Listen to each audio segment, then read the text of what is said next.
We have just concluded the largest air evacuation of civilians in American history. It was heroic. It was historic. All right, folks, Team Biden is on a victory lap, as you just see there, while Americans and innocent Afghan partners remain stranded in the now hotbed for violent terrorists. One woman who can attest to the terrifying scenes unfolding in Kabul is Aria Raofi. I hope I said that right. A San Diego Afghan woman who opened a children's photography school in Kabul. She barely managed to escape as the Taliban took over. I feel trapped. There's no flights. There's no flights.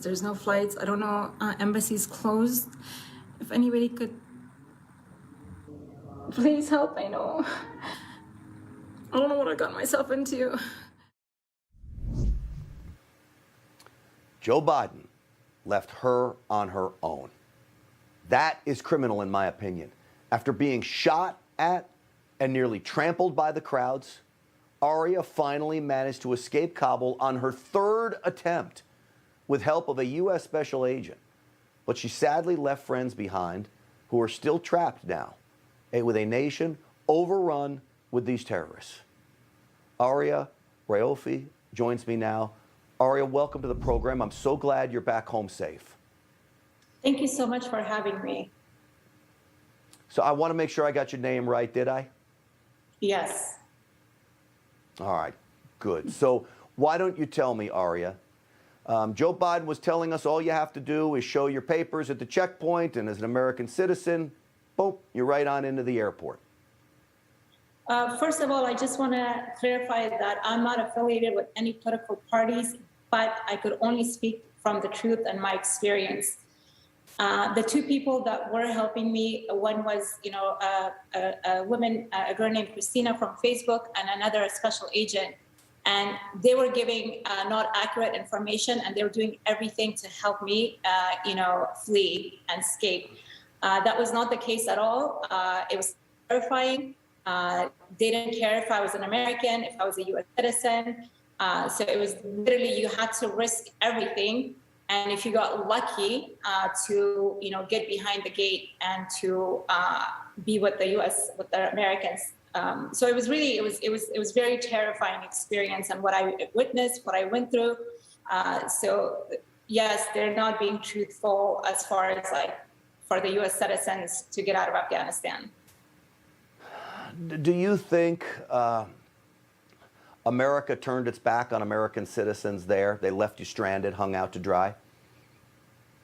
Oh, definitely, 100%. If it was not for Christina and if it was not for Matt, even though they were not able with my U.S. passport to get me, because one of them was talking to the State Department and the other was talking with the military inside, but it's the emotional support that I got from them.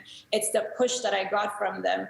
And I knew that I had to push myself, like a woman in Afghanistan, even though I have some people that I know that are left behind, but I was on my own. I was living alone for, almost on and off 2 years in Afghanistan because of my project, because of, I was an advocate, because of the work that I did. Right. So I knew the minute they told me that the Taliban are inside my apartment and they're going to be raiding, I was terrified. I just knew whatever it took that I had to get myself out of there. Well, let me play a soundbite from you from Jen Psaki, Joe Biden's spokesperson, talking about the Taliban here. Let's roll that. It will be necessary to have some form of communication and coordination with the Taliban to continue to evacuate people from the country. They oversee Afghanistan, the majority of large swaths of the country. I don't know, Aria, listening to your story, you're running from gunshots, and I know other crazy things happen to you, which we don't need to talk about, and I know you don't want to talk about, but dangerous things. She says you still have to communicate with the Taliban. Do you have any faith the Taliban is going to be truthful or to be trusted here?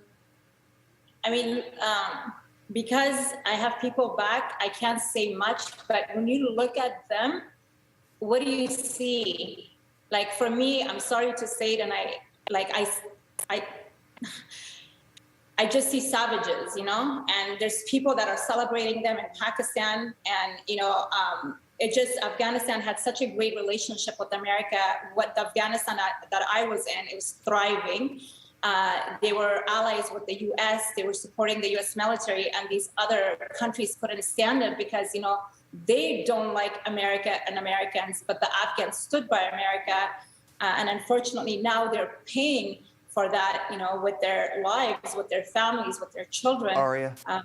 The people that I've connected with in Afghanistan were the most amazing, generous people that just wanted some stability and security. The women were progressed so much. Aria, really quick question for you, because I'm so low on time here, but this is a very important question. Do you worry your friends who are stuck there? Did you worry you were going to die if you didn't get out? Do you worry they are going to be executed if they don't get out? I don't want to think about all that because I literally have my heart on my sleeve communicating with them because they try to go to the gate, and the people that are trying to help them, they're not, I'm talking about the U.S. citizens right now. People here were not being truthful to the people that were trying to help. They got close to the gate, they couldn't get in. And then there was a suicide bomb, and then they finally made it. I told them to go back to my apartment, and then there was a blast in front of my apartment. So I'm afraid for them. It's like having my heart, and I think about everybody. I think about my people that I've left behind, the U.S. citizens. I think about my students. I think about the teachers that I've hired. So I think about a lot of people that I've left behind, and it breaks my heart. And it's like, what can I do? How can I help? How can I be in service? I don't want Aria. I don't want the camera to shut down and shut off, and they're left behind and nobody knows. And again, they don't have a voice. That's my biggest fear, because right now it's a hot topic. But once the camera shut off, what are we going to do? What are they going to do? I understand. We all pray for them, just so you know that. And again, we are so grateful you're back home safely. And I'm sorry you had to go through what you did, but thank you so much for telling your story. And I do think it makes a difference in the end. Aria Raofi, thank you so much. Thank you for having me. All right, God bless you. And I can't imagine going through that and not having America having your back. It's not the America I know. We'll get it back, though, folks. We will. We'll get it back. It's just going to take a little bit. Hey, I'm Rob Finnerty. Thanks for watching. If you enjoyed this video, please join the conversation in the comments below. Don't forget to subscribe, too. Hit the bell icon to be alerted to breaking news. And remember, there's a whole lot more on Newsmax TV, America's fastest growing cable news network. Newsmax TV, we're real news for real people.